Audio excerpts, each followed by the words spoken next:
Let's think about childbirth as a journey. And, like with any big trip, your starting position can make all the difference for a smooth ride.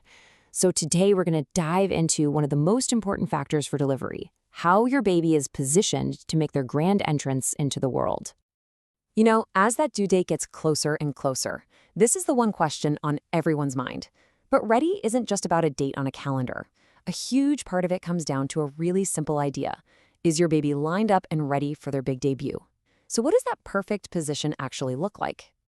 All right, first things first. Let's take a look at the ideal scenario, the position that really sets the stage for the smoothest possible delivery. This is it.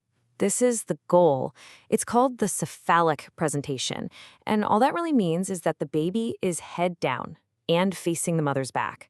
Think about it. This lets the smallest part of their head lead the way, which makes it the safest and, honestly, the most efficient path for delivery. But let's be real, babies don't always read the instruction manual. When they decide to get creative with their positioning, doctors have this specific language they use to describe what's going on. So let's break down the three key terms you'll hear: lie, presentation, and position. Okay, first up is lie. It sounds kind of technical, but it's a really simple idea. Just imagine two pencils lying next to each other. Are they parallel, both pointing up and down, or is one line across the other? That's the exact same idea here, but for the baby's spine in relation to the mother's spine. And this slide breaks it down perfectly. Over on the left, you've got a longitudinal lie. This is what we're aiming for. The baby's spine is parallel to the mom's. But on the right, you see a transverse lie, which is when the baby is sideways. Yeah, you can see right away, a sideways baby, that's just not going to work for a vaginal birth. Okay, next up, presentation.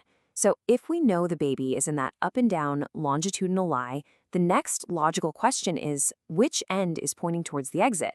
Presentation tells us exactly which part of the baby is getting ready to enter the pelvis first.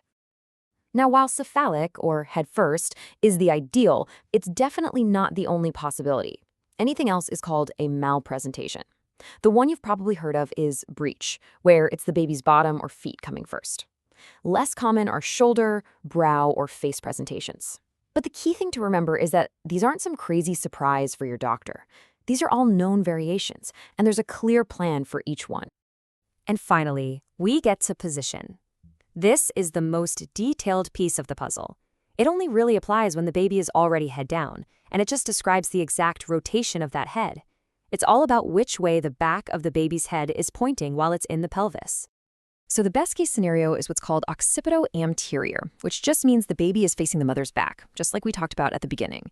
A common variation is occipito-posterior, which people sometimes call sunny side up, where the baby's facing the mother's front. Now, this can sometimes make for a longer labor, but as we're about to see, it usually works itself out. So you're probably wondering, why do these variations even happen? And how in the world do doctors and midwives figure out the baby's secret position before it's time? Well, let's take a look. So what makes a malpresentation a little more likely? Well, a few things can play a role. A premature baby just hasn't had as much time to get into position. If you've got twins, well, there's just less room to maneuver in there. Things like uterine fibroids can sometimes influence the baby's lie. And it's also a little more common for first-time moms. But I really want to stress this. These are just risk factors, not guarantees. It's actually amazing how much a skilled provider can figure out just by feel. They can get a really clear picture with a simple abdominal exam. By feeling for the firm, smooth back versus what they call the knobbly side with all the arms and legs, they can determine the lie. Then, by feeling the lower part of the belly, they can tell the difference between a hard, round head and a softer bottom to figure out the presentation. And while that hands-on exam is incredibly useful, when you need a 100% definitive picture, the gold standard is an ultrasound scan. It just removes all the guesswork. Plus, it can spot any underlying reasons for the baby's position, giving the medical team a perfect roadmap for delivery day. Okay, now for the most important part. If a baby isn't in that perfect spot, what can we do about it? Well, the fantastic news is that there's a whole modern toolbox of safe and effective options to make sure that delivery is a healthy one. One of the main tools in that toolbox is something called an external cephalic version, or ECV for short.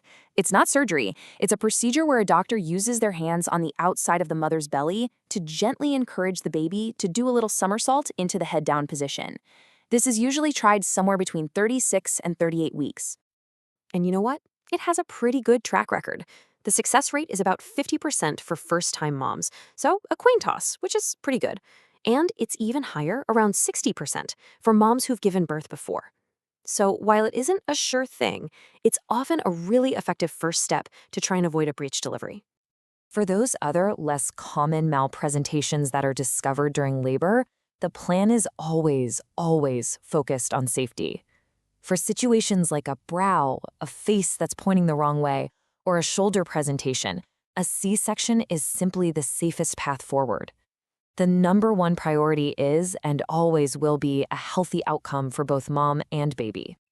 But hang on, what about that sunny side up baby we talked about earlier? Well, here is some fantastic news. And if you take one thing away from all of this, let it be this.